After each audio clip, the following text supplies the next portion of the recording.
উৎপল সরকার রয়েছেন ইতালি থেকে। আমি সরাসরি উৎপল বাবুর কাছে যাব। বিদেশে রয়েছেন, বাঙালি সর্বত্র যে কোনো প্রান্তে থাকলে, দেশের যে কোনো, পৃথিবীর যে কোনো প্রান্তে থাকলে বাঙালি থাকে। নিজের মাতৃভূমির জন্য চিন্তা হয়, টেনশন হয়, ভাবনা চিন্তা থাকে। 2026-এ বিভিন্ন সমীক্ষার রিপোর্ট আমরা একটা একটা করে বলছি, সমস্ত সমীক্ষাই কম বেশি বিজেপিকেই এগিয়ে রাখছে, কেউ একটু কম এগিয়ে রাখছে, কেউ একটু বেশি এগিয়ে রাখছে। এই সমীক্ষা রিপোর্টগুলোর উপরে আপনি কতখানি ভরসা রাখছেন উৎপল বাবু? নমস্কার সবাইকে। সবার আগে ধন্যবাদ পশ্চিমবঙ্গের ভারতের ইলেকশন কমিশনকে। তো আমি তো পরিবর্তন চেয়েছিলাম 2021-এই।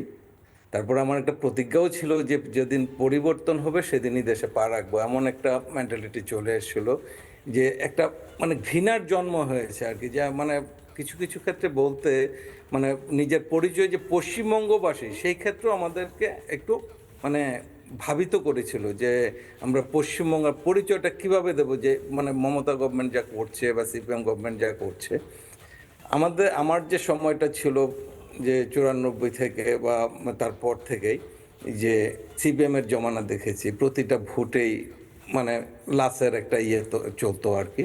তো এইবার ইলেকশনটা খুব সুন্দরভাবে হয়েছে। এটা তো মোদির গ্যারান্টি ছিল যে আপনারা ভয় আউট আর হলো ভরসা ইন।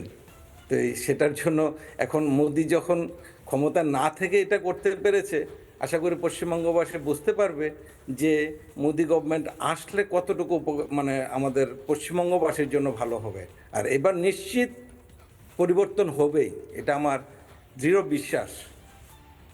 আর যেটা পশ্চিমবঙ্গবাসীর কাছে আমাদের যদি পরিবর্তন হয়, যেটা বিক্রমদা বলল যে আমরা বাইরে থেকে যারা আছি শিল্পের একটা জোয়ার আনার চেষ্টা করব। জানি না কতটুকু কি করতে পারবো, তবে কথা দিচ্ছি একটা কিছু করব আমরা। আর পশ্চিমবঙ্গের পরিবর্তন হবেই। জয় শ্রীরাম।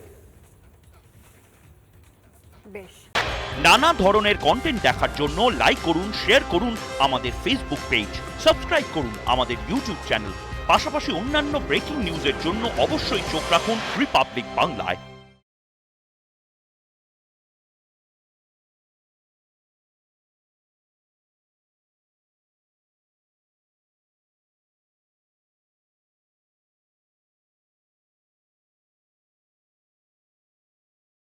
নানা ধরনের কন্টেন্ট দেখার জন্য লাইক করুন, শেয়ার করুন আমাদের ফেসবুক পেজ, সাবস্ক্রাইব করুন আমাদের ইউটিউব চ্যানেল।